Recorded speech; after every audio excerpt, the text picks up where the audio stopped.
മേൽനോട്ടം നാളെ രാവിലേക്കാണ് തീരുമാനിച്ചിട്ടുള്ളത്. ഇന്ന് ചെയ്യാമെന്ന് ഓർഡറൊക്കെ നമുക്ക് കിട്ടിയിട്ടുണ്ടായിരുന്നു. എന്നാലും നാളെ രാവിലെ 7 മണി മുതൽ തുടങ്ങാമെന്നാണ് പറഞ്ഞിട്ടുള്ളത്. നാളെ രാവിലെ 7 മണി മുതൽ തുടങ്ങും. അതായത് ഈ പരിക്കേറ്റ വിദ്യാർത്ഥികളുടെ ഒരു ആരോഗ്യനില എന്താണ്? എങ്ങനെ? പരിക്കേറ്റ വിദ്യാർത്ഥികളുടെ ആരോഗ്യനില എന്താണ് അവസ്ഥ? അത് മെച്ചപ്പെട്ട് വരുന്നുണ്ട് എന്നാണ് പറഞ്ഞത്. 2 ഞാൻ വരുന്നതിൻ്റെ മുന്നേ തന്നെ മൗലാനിക്ക് ഷിഫ്റ്റ് ചെയ്തിട്ടുണ്ടായിരുന്നു. ഒരാളെയാണ് ഞാൻ ഇവിടെ വന്നിട്ട് കണ്ടിട്ടുണ്ടായിരുന്നത്. അത് കുഴപ്പമില്ലാതെ സംസാരിക്കണുണ്ടായിരുന്നു. പൊതുദർശനം ഉൾപ്പെടെയുള്ള കാര്യങ്ങൾ തീരുമാനിച്ചോ? എവിടെ വെച്ചാൽ പൊതുദർശനം നടക്കുന്നത്? വെള്ളില തസ്കർ ഓഡിറ്റോറിയം എന്ന് പറയും. ആ ഓഡിറ്റോറിയത്തിൽ വെച്ചിട്ടാണ് പൊതുദർശനം ചെയ്യുന്നത് തീരുമാനിച്ചിട്ടുള്ളത്. നടത്തുന്നുണ്ട്. അതെ, ഒക്കെ ആ പ്രദേശത്തുള്ള കുട്ടികളാണ്. ഒരുമിച്ച് സ്ഥിരമായിട്ട് അവിടെ പോയി ഇങ്ങനെ ഇരിക്കണേ. അവിടെ ഒരു കാറ്റ് കൊള്ളാൻ പോയിരിക്കുന്ന ഒരു സ്ഥലമാണ്. അവിടെ സ്ഥിരമായിട്ട് പോണ ഒരു മക്കളാണ്. ഭൂമിയാണോ അതോ സർക്കാരിൻ്റെ ഭാഗത്തുള്ള ഭൂമിയാണോ? ഇവിടെ കാണുന്നത് എന്താ വെച്ചാൽ ഇപ്പോൾ അവിടെ ഉള്ളൊക്കെ ഇപ്പോൾ ഈ തൽക്കാലം ഇപ്പോൾ ഈ കാഷ്വാലിറ്റിയിലുള്ള ഡോക്ടേഴ്സുള്ളൂ. സീനിയർ ഡോക്ടേഴ്സ് ആരും എത്തിക്കാണുന്നില്ല അവിടെ. ഇതൊക്കെ ഗൗരവമായിട്ട് പരിശോധിക്കണം.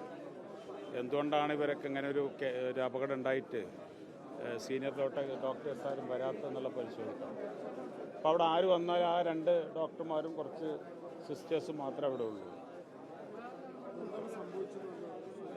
അല്ല, ഇടിമിന്നലാണ്. ഇടിമിന്നൽ പറ്റിയിട്ടുള്ള മരണമാണ്. ചിലരൊക്കെ ആ പാറിൻ്റെ മുകളിൽ നിന്ന് മറ്റ് വീണിട്ട് മേലെ സ്ക്രാച്ചും കാര്യങ്ങളൊക്കെ ഉണ്ട്.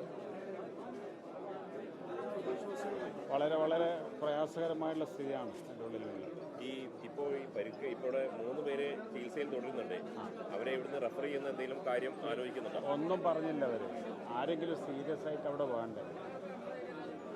അവരെ ബന്ധപ്പെട്ടുകൊണ്ടിരിക്കുന്നു. നമ്മൾ മുനിസിപ്പൽ ചെയർമാൻ അവരെ പ്രിൻസിപ്പളും മറ്റും ബന്ധപ്പെട്ടുകൊണ്ടിരിക്കുന്നു.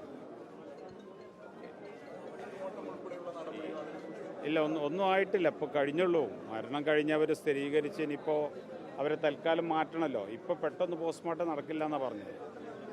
വൈകിട്ട് 2 കുട്ടികൾ വേറെ മരണപ്പെട്ടിരുന്നു. അപ്പോഴും ഇവിടെ പോസ്റ്റ്മോർട്ടം നടത്താൻ പോലീസ് സർജൻ മാത്രമേ ഉള്ളൂ, വേറെ ആരും ഇല്ലാത്തതുകൊണ്ട് നാളേക്കെന്ന് പറഞ്ഞ് വെച്ചതാണ്. അപ്പോൾ അതിനുള്ള പ്രത്യേക സൗകര്യങ്ങൾ ചെയ്യാൻ പറ്റും തോന്നുന്നില്ല.